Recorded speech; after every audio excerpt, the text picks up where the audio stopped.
Ce n'était vraiment pas le bon jour pour que ça arrive. De toute façon, ça sert à rien de s'énerver, mais quand même, ça pèse. À Lyon, le métro est tombé en panne ce matin, totalement à l'arrêt. Les trams sont donc pleins à craquer, alors même qu'il y en a 3 fois moins que d'habitude. Ah ouais, là je pense que pour rentrer ouais, ça va être compliqué. Ouais. Je sais pas s'il y a un bus relais, j'ai pas l'impression. Je vois rien, donc je sais pas, c'est galère. Lui a trouvé un trajet alternatif, mais est un peu perdu.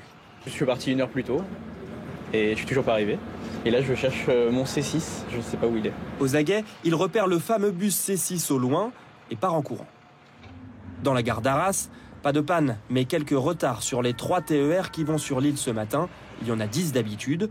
Le problème, ce n'est pas de monter à bord, c'est d'arriver jusqu'ici. Je suis venu en auto, il n'y a pas de train. Il n'y a aucun train de bien ici, il n'y a rien. Même pas de bus, rien, c'est un peu abusé quand même. La voiture, vous êtes beaucoup à l'avoir privilégiée ce matin. 50% de covoiturage en plus, selon l'un des leaders du secteur. Trafic saturé sur l'autoroute A1 près de Lille, des manifestants ont bloqué un rond-point stratégique. Je suis infirmière libérale, du coup c'est un petit peu compliqué ce matin, mais bon, on fait avec, on essaie de trouver des nouvelles routes et puis on fait comme on peut. Ça, le sujet est important, donc moi je me joins à la grève cet après-midi aussi. Retour en gare, à 20 km de Paris. À 6h, nous rencontrons des voyageurs stressés. En même temps que je vous parle, je suis en train de regarder quand est mon RER, un petit peu inquiet, mais voilà. Moi, je suis médecin à l'hôpital. Ce matin, je ne sais pas si mes patients vont pouvoir venir se faire soigner. Vous voyez. Sur cette ligne, un train sur 2 seulement.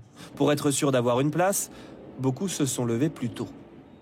J'ai vu que les transports ils étaient bloqués de 7h30 à 9h30, donc je me suis dit si je pars avant. Je vais croiser les doigts pour avoir un RER ce soir, parce que sinon je ne sais pas comment je fais pour rentrer. Paris se rapproche, la rame se remplit mais ne sera jamais bondée. Il y a des gens pressés, bien sûr, mais rien d'inhabituel pour la capitale. Les quais sont même étrangement clairsemés pour 1 heure de pointe. Logique, vous êtes très nombreux à avoir opté pour le télétravail ou à avoir posé votre journée. À Lille, c'est le cas de ce papa. Voilà, on va en profiter pour manger à l'extérieur, chose qu'on n'a pas l'habitude de faire. D'autres ont renoncé à venir travailler, quitte à y perdre financièrement. Et oui, c'est compliqué dans les transports, mais pas seulement. Ce matin, on a donc regardé comment cette journée de contestation se traduit à l'échelle d'une ville moyenne. Qu'est-ce qui fonctionne? Qu'est-ce qui est fermé? À Agen, Yaël Chambon et Nicolas Forestier. Pour ces parents, c'est un soulagement. L'école de leurs enfants est fermée aujourd'hui, mais ils peuvent les déposer dans ce centre de loisirs. Je n'ai pas d'autre alternative que les emmener au centre. Donc c'est un soulagement quand même? Un très très grand soulagement pour moi en tout cas. Moi ça m'arrange bien, mais je vais faire grève, j'y vais, voilà. Et eux font pas grève? Malheureusement, ils sont obligés parce que pour nous aider à nous à faire grève. Des écoles perturbées, mais les autres services publics d'Agen, eux, sont restés ouverts. À la mairie, les rendez-vous pour les pièces d'identité, par exemple, sont maintenus. Ça fait plusieurs mois que je l'attends. Voilà, donc c'était important que ça puisse être fait. Ouais. Tout le planning est complet. On s'est dit que celle qui allait être réquisitionnée allait devoir se faire tous les rendez-vous. Donc par solidarité aussi, entre collègues, on a dit chacune reste à sa station. La poste aussi est ouverte, mais avec moins de personnel. Ici, sur les 4 agents d'accueil, 2 font grève, un service suffisant pour cette cliente. Comparé aux grandes villes, Agen est loin d'être paralysé. Si on va à Paris, ça risque de pincer, je pense. On habite qu'à Agen, c'est une petite ville encore, ça va. À Agen, la collecte des déchets n'est assurée aujourd'hui qu'à 50%, principalement en centre-ville. À quelques kilomètres de là, les poubelles commencent à déborder. Et ça passera pas, parce que normalement, elles sont déjà passées. Avoir des poubelles qui remontent, c'est pas le top non plus. Côté transport, les bus circulent normalement aujourd'hui. Contrairement au train, la gare est totalement fermée. Une mauvaise nouvelle pour certaines professions. On vit essentiellement avec l'arrivée des trains en gare, les gens qui viennent sur Agen. Donc là, aujourd'hui, vous avez vu, pas de train, pas de départ, pas d'arrivée. Donc oui, c'est très calme pour nous aujourd'hui. Une journée d'attente. Une journée qui va être longue. La gare devrait rouvrir normalement demain, comme la plupart des autres services de la ville. Du côté des raffineries, la CGT annonce 70 à 100% de grévistes dans la plupart des sites du groupe Total Énergie. Les expéditions de carburant sont suspendues, comme ici à Gonfreville, en Seine-Maritime. Alors pour autant, pas de panique, pas la peine de se ruer à la pompe. Cette grève de 24 heures n'entraînera pas de pénurie dans les stations. Ce matin, moins de 2% d'entre elles manquaient de carburant. Alors au total, plus de 200 rassemblements sont prévus et près de 7 Français sur 10 se disent opposés à ce projet de réforme des retraites. Alors, qui manifeste aujourd'hui? Des salariés, des patrons le font pour la toute première fois, vous allez le voir, à Toulouse. Marine Chaise et François Guinle. Aujourd'hui, ces bureaux resteront totalement vides. On a demandé à tout le monde, à tous les mandataires de faire grève aujourd'hui et de suivre la grève. Et nous aussi, en tant que chef d'entreprise, on a décidé de faire grève. Cette grève, c'est une grande première pour ce patron d'une entreprise de courtage. Comment allez-vous? Bonjour Arnaud, ça va? Moi ça va très bien. Avec son collaborateur Arnaud, ils n'ont jamais participé à la moindre manifestation. J'attends de voir en fait comment la manifestation va se passer. J'espère qu'on va être le plus nombreux possible avec une représentation de toutes les classes en fait sociales. Ils ne portent ni chasuble ni banderole, ne sont pas non plus syndiqués, mais ils tiennent à montrer que dans le secteur privé aussi, on s'oppose à cette réforme. Je n'imagine vraiment pas travailler jusqu'à 64 ans. Pour moi, c'est inconcevable. C'est inconcevable. Et encore, je pense que je fais partie des gens qui ont la chance de ne pas avoir un métier physique et de ne pas me casser le dos au travail. Les deux hommes comptent poursuivre leur mobilisation et espèrent être suivis par d'autres salariés pour se faire entendre.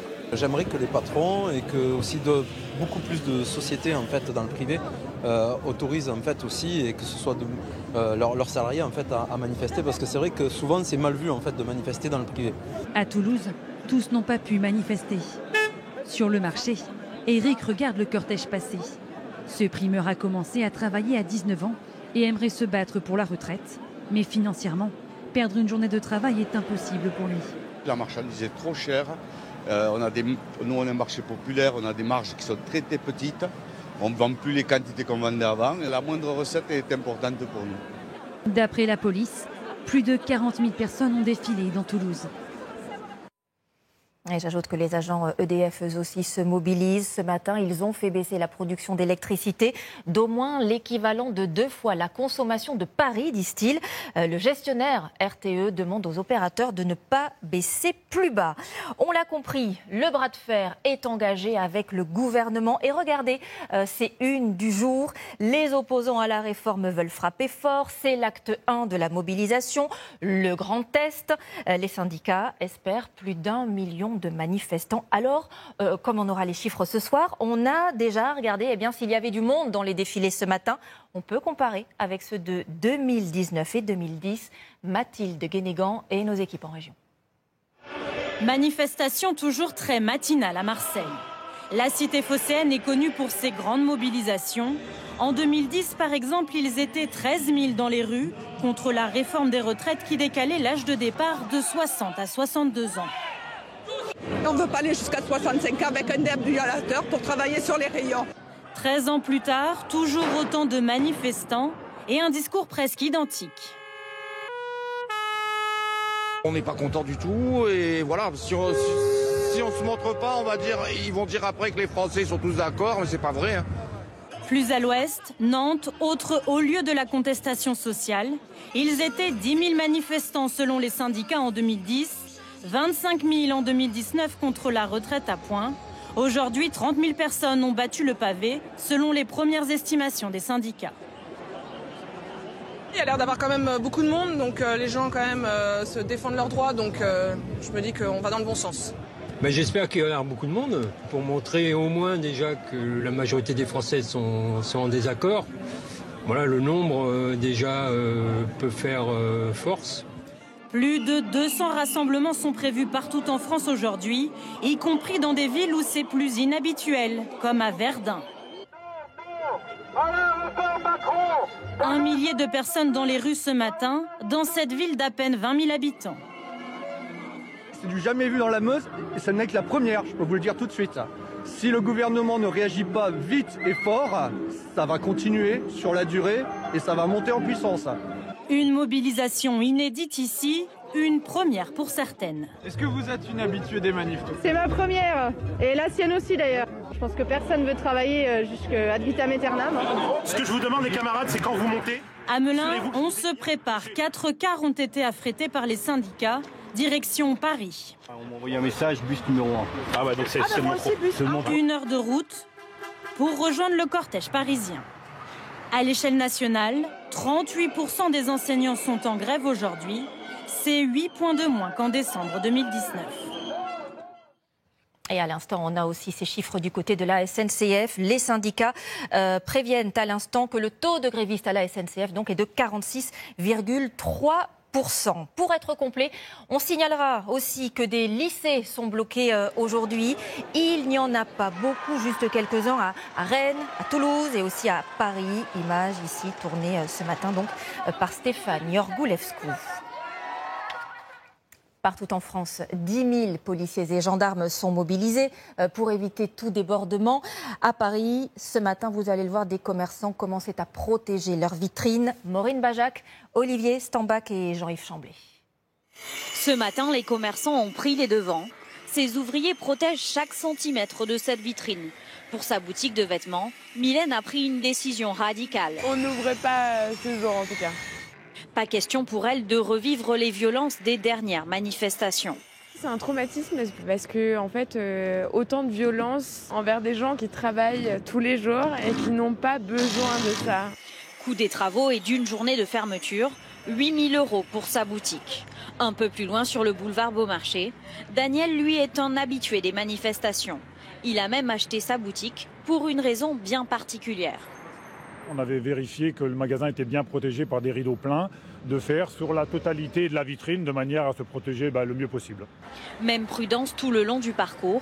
Chaque distributeur de billets est systématiquement protégé par ses coffres en métal. Les policiers sont venus prévenir les commerçants hier. Rien ne doit traîner sur la voie. Tables, chaises, le mobilier urbain pourrait être utilisé par des casseurs. Derrière son comptoir, Julien va rester ouvert, mais vigilant.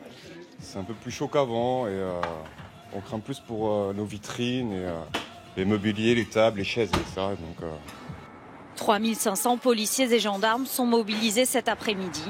Jusqu'à 80 000 manifestants sont attendus dans les rues de Paris.